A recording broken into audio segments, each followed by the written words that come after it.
안녕하세요. 시사팩토리 100.3 청취자 여러분, 정치팩토리 시간이 돌아왔습니다. 울산 지역에서 벌어지는 일들을 균형감 있게 살펴보도록 하겠습니다. 그리고 그동안 메인 진행, 공동 진행을 해오던 강승복 진행자는 본업인 엔지니어로 돌아갔다는 거 말씀드리겠습니다. 안녕하세요. 네, 정치팩토리의 이양입니다. 오늘도 재밌는 이야기, 아주 귀한 이야기 준비했으니까 끝까지 경청해 주십시오. 네, 안녕하세요. 이태입니다. 한 주 만에 다시 스튜디오로 복귀했습니다. 참 이게 무슨 일인지 모르겠으나 다시 한번 재밌는 이야기로 한번 풀어내 보도록 하겠습니다. 우리 김유리 아나운서랑 이양희 위원장 지난 한 주간 어떻게 보내셨나요? 저는 백신 2차까지 접종 완료했어요. 다행히 안 아프더라고요. 이거 웃어야 되는 건가? 네. 근데 일단은 안 아파서 좋습니다. 네. 한동안 가뭄이어서 너무 걱정했는데 또 연일 비가 너무 많이 쏟아져가지고요. 네. 이게 과일 수수해야 되는 또 농부들 입장에서도 맞아요. 너무 어려우실 것 같고 네. 또 수해로 고생하시는 분들도 많으시잖아요. 그렇죠. 하늘이 제발 도와주셨으면 좋겠습니다. 맞아요. 이태인 진행자는 어떻게 지내셨어요? 저는 화요일 날 이제 백신 1차를 맞았고요. 네. 지금 녹음 당일인 오늘 조금 열감이 있긴 하지만 참을 만합니다. 네. 그렇군요. 열감도 있고 아프고 부럽다. 네, 정치 팩토리 그럼 지금 바로 출발하도록 하겠습니다. 광고 듣고 돌아올게요.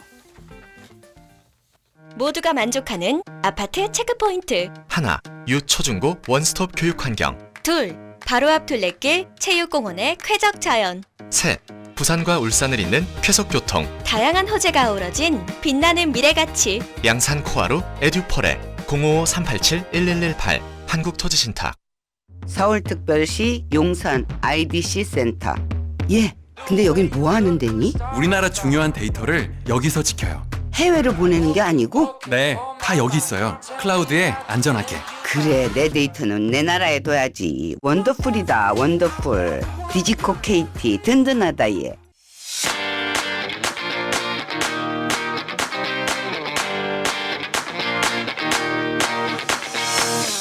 정치적 책임을 묻는다.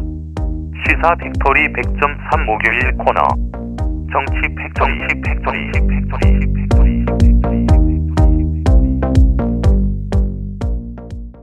정치 팩토리 SE 어렵게 모셨습니다. 경주 월성원전 이주대책위원회 황분희 부위원장 모셨습니다. 어서 오세요. 안녕하세요. 반갑습니다. 네, 반갑습니다. 월성원전 이주대책위 부회장 황분희입니다. 네, 반갑습니다. 네, 바로 한번 질문을 이어가 보도록 하겠습니다. 최근에 이제 온배수와 방사능 누출로 인한 원전 인근 주민들의 구체적인 피해에 대해서 궁금하신 분들이 많으신 것 같아요. 그래서 이와 관련해서 한번 여쭤보고 싶거든요. 구체적으로 어떤 피해들이 있었는지 우리 청취자 여러분께 설명 부탁드릴게요. 온배수는 원전에서 따뜻한 물이 바다로 나가니까 네. 바다에 종사하시는 분들이 이제 많은 피해를 보죠.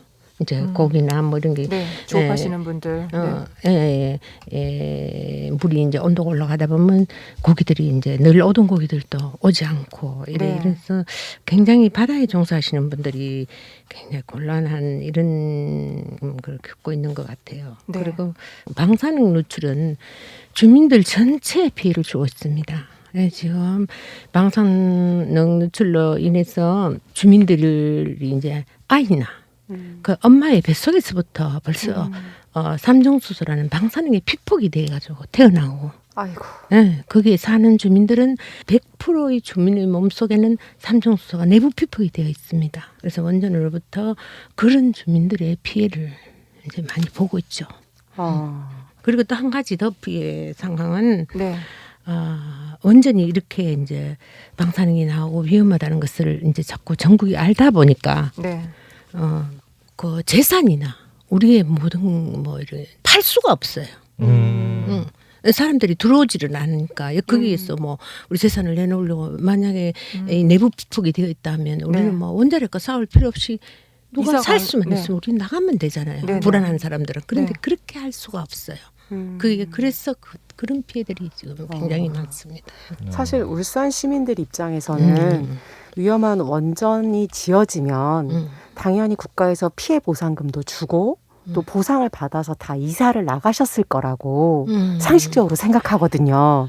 그래서 좀 전에 부위원장님 말씀처럼 이렇게 실제로 집을 팔고 이사를 갈 수 없다.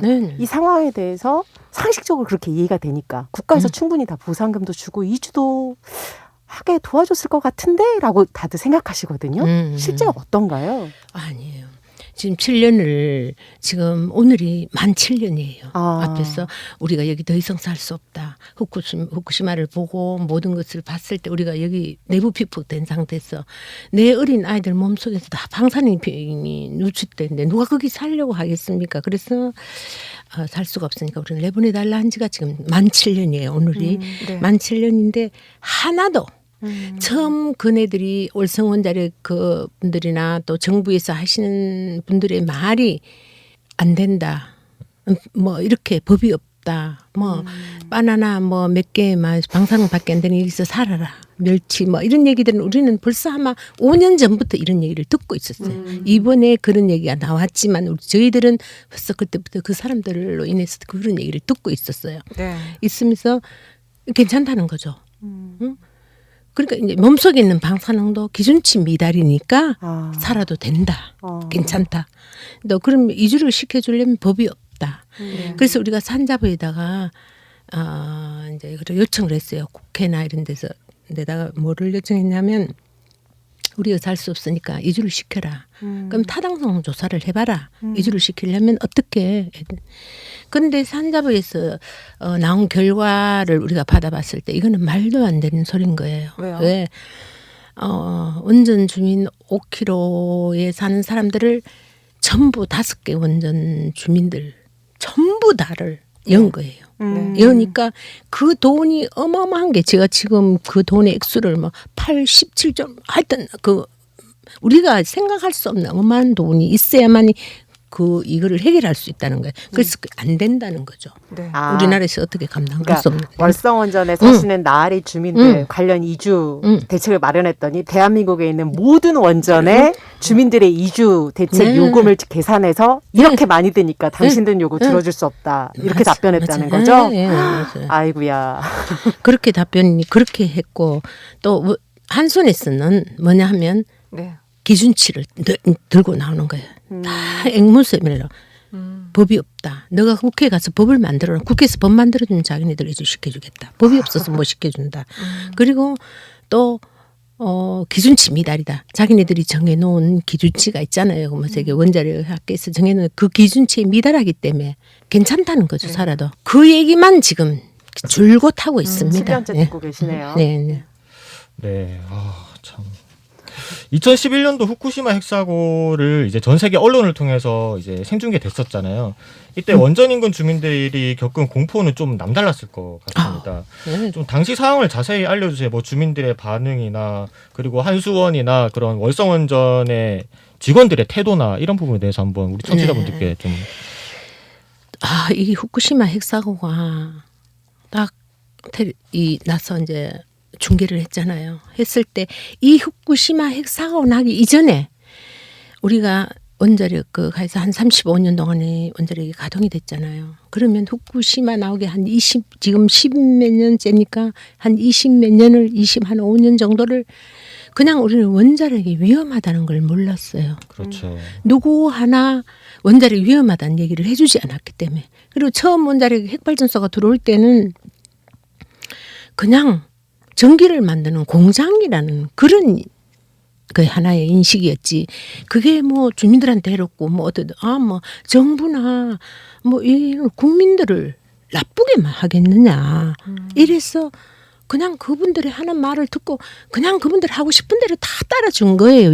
그 후쿠시마 사고 나 이전에는.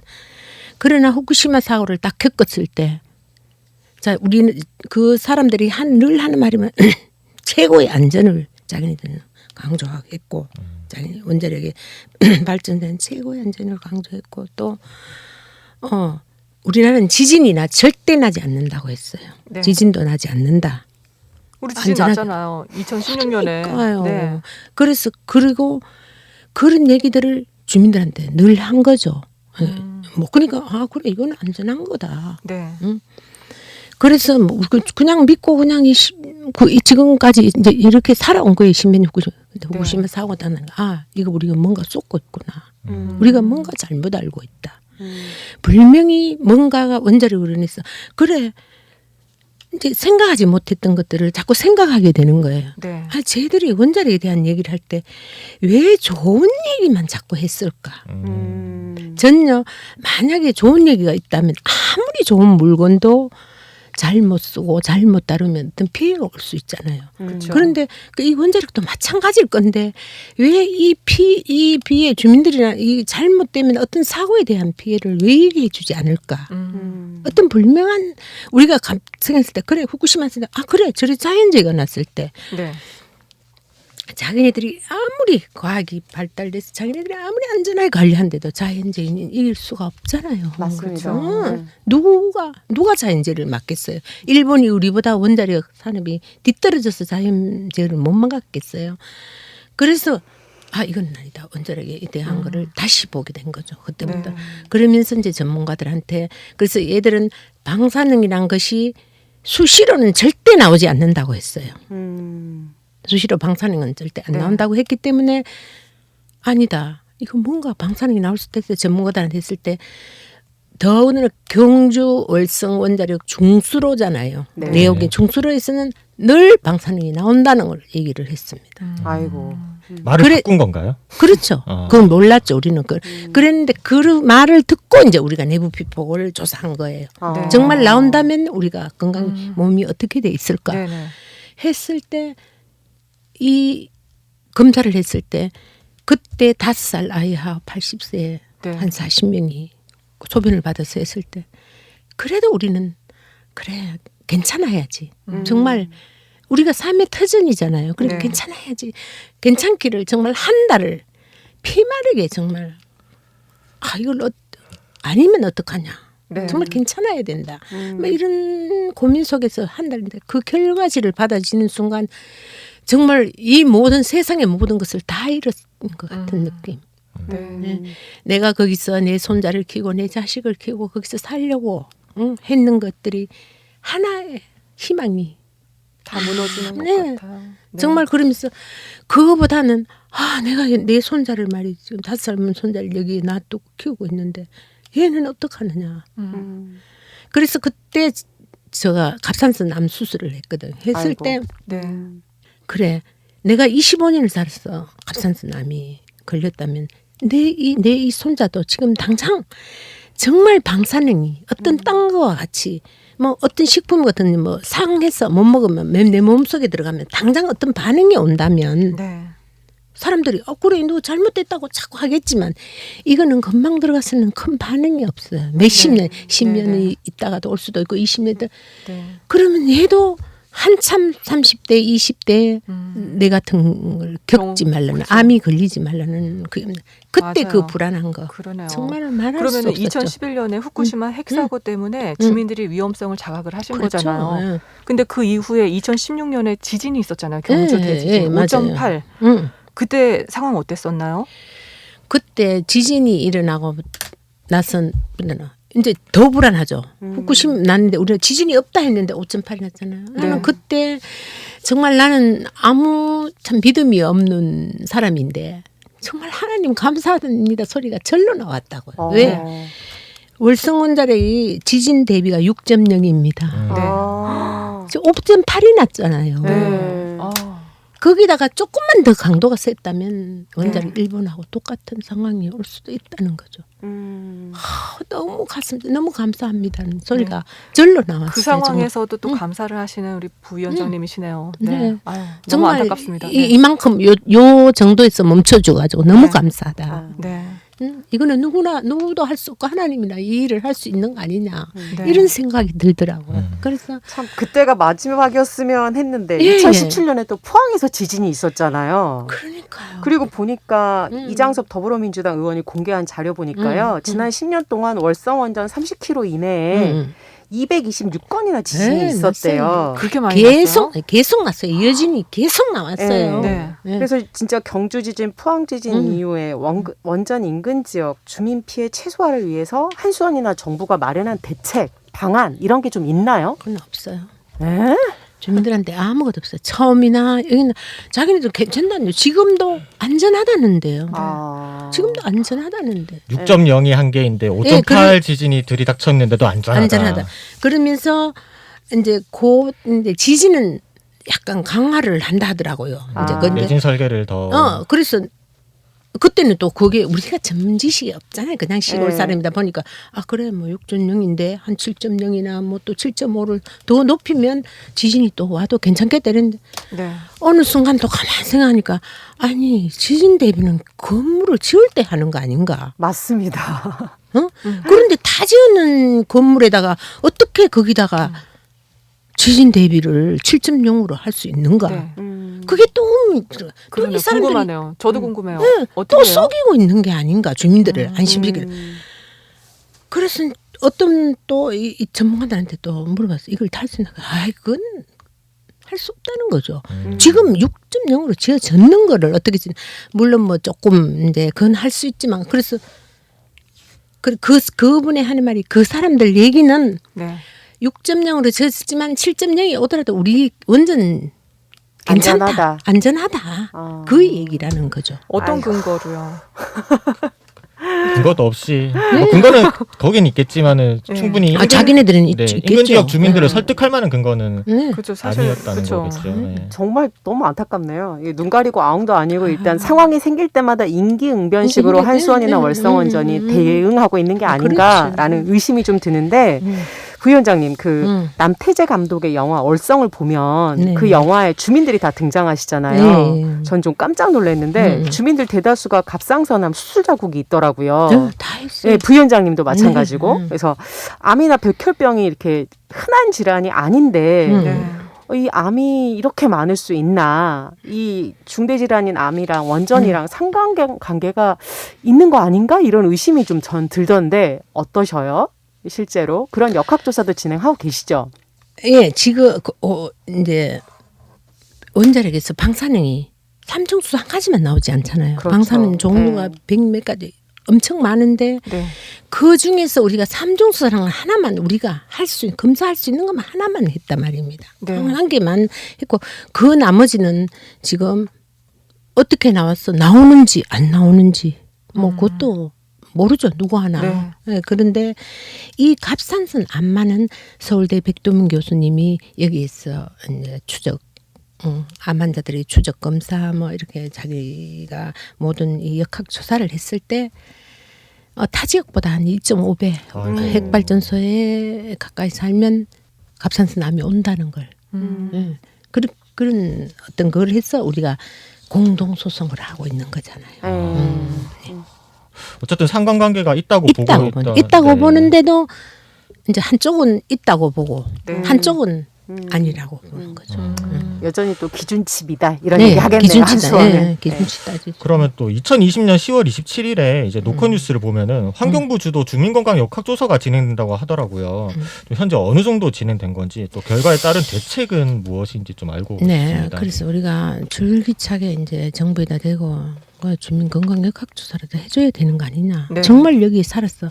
이 거리별로 이 한 집에 사는 가족이 6명이 살아도 이 그 핵발전소 주위에 오래 머문 사람과 덜 머무는 사람이 방사능 수치가 틀리는 거예요. 그래서 그러면 이거 역학조사를 좀 해달라 해서 역학조사가 지금 시작하려고 좀 준비 중에 있는 걸로 알고 있어요. 지금 환경부에서 지금 요거는 할 거예요. 잘 지켜봐야겠습니다. 그리고 최근에요. 맥스터가 추가 건설되고 있는데 양남면의 반대 의견은 55.8%로 나왔어요. 참고로 울산 북구 주민투표 결과가 95%가 반대 의견이었거든요.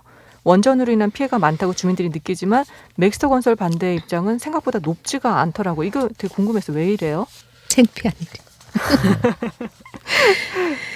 이걸 주민들이 정말 이걸 받아들여서는 안 되는데 우리가 분명 약속을 받았잖아요. 종조준이 방패장을 놓는 곳에는 고준위 핵폐기물을 가져나가기로 2010년도 가져나기라고 우리는 법적인 약속을 받았어요. 그런데 이게 갈 곳이 없다는 이유로 임시라는 또 이유로 또 여기다 나눠 우리는 가져가라 하는 주민과 이게 뭐냐면 한손이 이 친원전과 반원전이 사람들을 이 마을의 한 사람이나 양남면의 사람들을 모두 이렇게 적을 만드는 게 그냥 두 가지로 사람들을 만드는. 거기에서 뭐 마을에 뭐 이장님이나 뭐 좀 이렇게 한 사람들 또 뭐 지자체나 뭐 시나 이런 사람들이 면이나 모든 것이 맥스터를 찬성을 하고 있는 거예요. 그러면 그거를 전부 주민들한테 유도하는 게 뭐 괜찮다. 이거 돌아도 괜찮다는 거를. 이제 거기에는 이제 어떤 논리가 달라붙나 하면 돈이죠. 돈.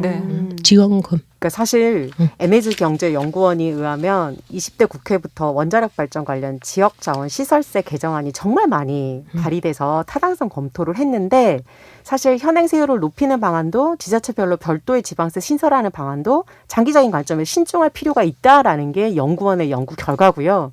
그나마 지역자원 시설세는 목적세로 특별하게 설치해가지고 조례를 효과적으로 운영할 방법을 찾고 있는데 문제는 좀 전에 부위원장님 지적하신 대로 각종 원전 지원금이나 지원 사업은 원전 주변 지역 발전 협의회나 이장단 협의회가 사실 막 지속적으로 제기하는 민원성 사업 승인하는 방식이나 또 지원 사업 나눠먹기 하느라고 잘못 쓰이고 있는 거 아니냐라는 비판이 좀 있고 오히려 이 지원금 때문에 지역 주민 공동체 다 파괴되고 갈등이 심하다라는 지적도 있어요. 이 부분 더 자세히 설명해 주시겠어요? 네, 저희 시간 관계상 조금만 줄여서 짧게. 이거는 여기 설명이 나는 그대로예요. 여기 설명이 나는 그대로예요. 지금 엄청난 갈등을 겪고 있고요. 이런 지원금들이 잘못 쓰여지는 그것 때문에 정말 이렇게 목숨을 끊는 사람도 있어요. 아이고. 그 동네에 몇 년 전에 우리 나리 이장님도 한 분이 그렇게 가셨고 또 그 위에 동네 나산이라는 동네 이장님도 한 번 갔어요. 그럼 이게 어떠냐면 시골 사람들이 아무것도 모르고 지원금 받아서 그냥 써도 되는 돈이랑 썼는데 나중에 보니까 이게 잘못됐더라 이거죠. 그래서 감당을 못하니까 했는데 그렇게 지원금 이거 정말 잘못 쓰이고 있어요. 지금 여기에 나온 이대로의 하나도 틀린 거 없이 이대로의 지금 상황이 지금 되어 있습니다. 이양희 위원장님이 말씀하신 거 질문하신 거. 27일 이주대책 요구 농성 7년을 기리는 행사를 월성 원전 앞에서 진행하신다는데 마지막으로 청취자 여러분께 꼭 하고 싶은 말씀 있다면 한 말씀만 부탁드릴게요. 네. 그렇게 이제 청취자 여러분들한테는 저희 원자력이 이렇게 위험하다는 거. 물론 우리나라는 원자력이 없었으면 안 되겠지만 그러나 우리가 살아감으로써 정말 이렇게 우리가 산 삶의 위험이 좀 덜 하도록 재생에너지라든지 모든 것을 이런 것을 좀 앞으로 많이 개발해서 하고 또 간곡히 정말 이 시청자분들과 하고 싶은 전기를 좀 아껴 쓰시라는 거예요. 조금 더 아껴 쓰면 핵발전소도 하나 덜 지을 수 있고 덜 가동할 수도 있고 우리가 덜 위험에 처할 수가 있잖아요. 그래서 맞아요. 전기를 좀 많이 아껴 쓰시고 또 이 전기를 이렇게 편하게 쓰는 반면에 그 주위에서 사는 건 고통받는 국민들이 있다는 걸 주민들이 있다는 것을 좀 염두에 두시고 계셨으면 좋겠다. 네, 감사합니다. 오늘 함께해 주셔서 고맙습니다. 경주 월성원전 이주대책위원회 황분희 부위원장이었습니다. 오늘 여기서 마무리하도록 하지요. 애플 팟캐스트, 구글 팟캐스트, 팟빵, 유튜브에서 정치팩토리 SE 검색해서 찾아 들으실 수 있습니다. 지금 이정건의 나라 노래 나가고 있는데요. 이 노래 띄워드리면서 저희는 인사드리겠습니다. 모두 안녕.